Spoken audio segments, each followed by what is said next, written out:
Merhabalar. Yine ne yazık ki uzun bir ara vermem gerekti. Şimdi kaldığımız yerden devam ediyoruz. Son videomuzda tek tek komponentleri incelemeye ve öğrenmeye başlamıştık. Bir önceki videoda aggregate komponentini öğrendik. Şimdi de sırada dataset komponenti var.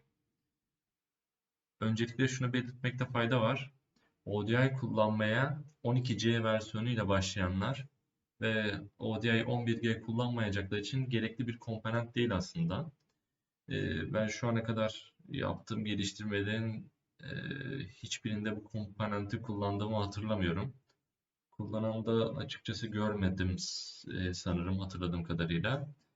E, Bizim bu eğitimde ODI 12C'de mapping olarak öğrendiğimiz şu objenin ismi aslında ODI 11G'deki adı interface'ti. Ve siz eğer bir migration, örneğin bir migration projesi kapsamında ODI 11G'deki interface'lerinin exportunu alıp ODI 12C'ye import etmeye çalışırsanız dataset komponenti burada aslında devreye giriyor. Sizin 11G'de yaptığınız geliştirmeyi, oradaki interface'in içindeki geliştirmeyi 12C'ye attığınızda bir dataset'in içinde gösteriyor bu geliştirmenin tamamını. Bunun dışında sizin ODI 12C'de yapacağınız bir geliştirme için bu objeyi kullanma ihtiyacınız aslında olmayacaktır. Fakat birazdan bahsedeceğim sebeplerden belki tercih etme ihtimaliniz olabilir. Ama dediğim gibi ben hiç kullanma ihtiyacı duymadım. Kullanıldığını da görmedim. Ne kastettiğimi örneklerle açıklayalım isterseniz. Öncelikle ODI 11G'de test amacıyla daha önce oluşturulmuş bir mapping'in exportunu alacağım ve bunu 12C'ye import edeceğim. E, Buradan örnek bir tane mapping alacağım şimdi. E, Şurada Smart Export özelliğini kullanalım.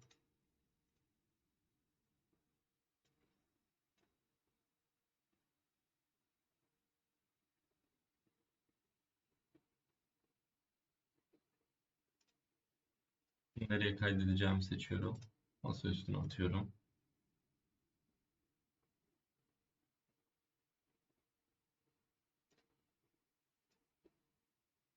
Şimdi benzer şekilde 12C'ye geldim. Import diyorum. Smart Import kısmını seçiyorum. Burada masa üstüne atmıştık dosyayı. Evet, import işlemi tamamlandı.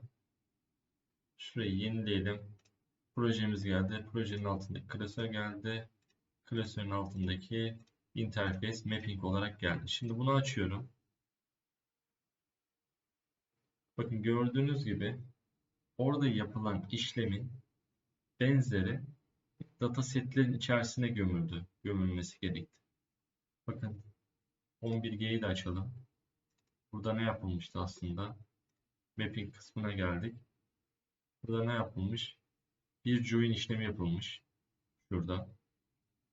Bir tane filtreleme işlemi var. Altta da yine bu 11G'de union işlemi böyle yapılıyordu. İki farklı source'daki datayı birleştirme işlemi bu şekilde yapılıyordu. Alt tarafta böyle tablar eklenerek yapılıyordu. Burada da bir join var. Bir join daha var. İki farklı join var. Bir de filtreleme işlemi var. Daha sonra da sağ tarafta da bazı aggregation fonksiyonları kullanılmış. Summary, toplama işlemleri yapılmış gibi işlemler var. Şimdi buradaki şu join'leri ve filtreleme yapısını aslında 12C'ye import ettiğinizde bu şekilde içeriye böyle gömüyor. Datasetlere gömüyor. Yani join işlemini şurada yapıyor. Gördüğünüz gibi şuralar hepsi join. Yani şuradaki join objesi normalde biz akış şeklinde yapıyorduk. Tek tek hepsini dışarıda bağlıyorduk. Ama 11G'den import ettiğimiz zaman bir şeyi bu şekilde gösteriyor. Filtreleme işlemi yapmış daha sonra. Filtrelemeden sonra bir aggregation işlemi yapmış içerideki summary'ler yüzünden.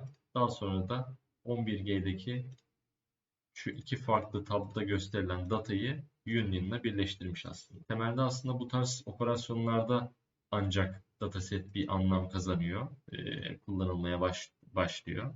Bir import export işlemi yaptığınızda. Onun dışındaki işlemlerde kullanmanıza gerek yok. Şimdi dataset kullanıldığında ve kullanılmadığında ne fark var? Var mı bir fark? Onu görelim isterseniz. Şimdi dataseti buraya ekliyorum. Ee, Yine çok basit bir mapping yapacağım. İki tane source atıyorum buraya. Ee, Pardon. Employees işte ne olsun? Department'ı atalım. İkisinde de key kolonlarda department ID olduğu için isimden yakalıyor bunu. Ve department üzerinden otomatik olarak joinledi. Böyle bir kolaylığı da var. Ee, Diyelim ki bunu şu ilk örnekte yaptığımız test tablosuna atıyor olalım. Hatta şuraya bir tane de filtre verelim. Büyük 100 demiş olalım.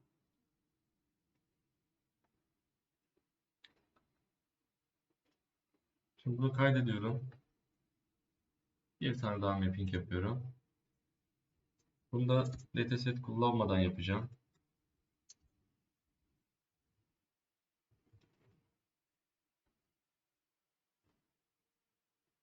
Yine employees tablosu. Ne yaptım? Bir filtreleme işlemi uyguladım.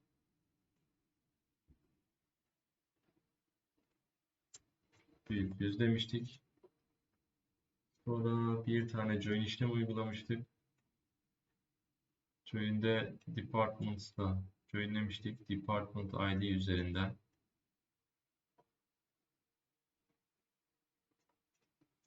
Daha sonra da şu tabloya ilgili kolonları göndermiştik. Şimdi bu ikisinin SQL çıktısı arasında bir fark var mı ona bakalım birlikte. Öncelikle dataset kullanmadan yaptığımız mapping'in sorgusunu alalım. Bakın burada. Şuraya koydum. Diğeri de bu. Dataset kullanımı nasıl bir sonuç çıkartıyor ona bakalım. Bakın gördüğünüz gibi şimdi aynı oldu.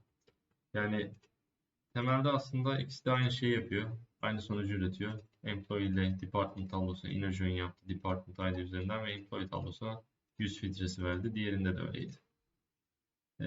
Şu iki yapı arasında hiçbir fark yok. Ee, Bu 11G'den 12C'ye bir obje geçirdiğinizde otomatik olarak bu şekilde geliyor. Diğeri ise 12C'deki iş yapış şekli. Dolayısıyla dataset kullanımına ihtiyacınız olmayacaktır ama bilmenizde fayda var.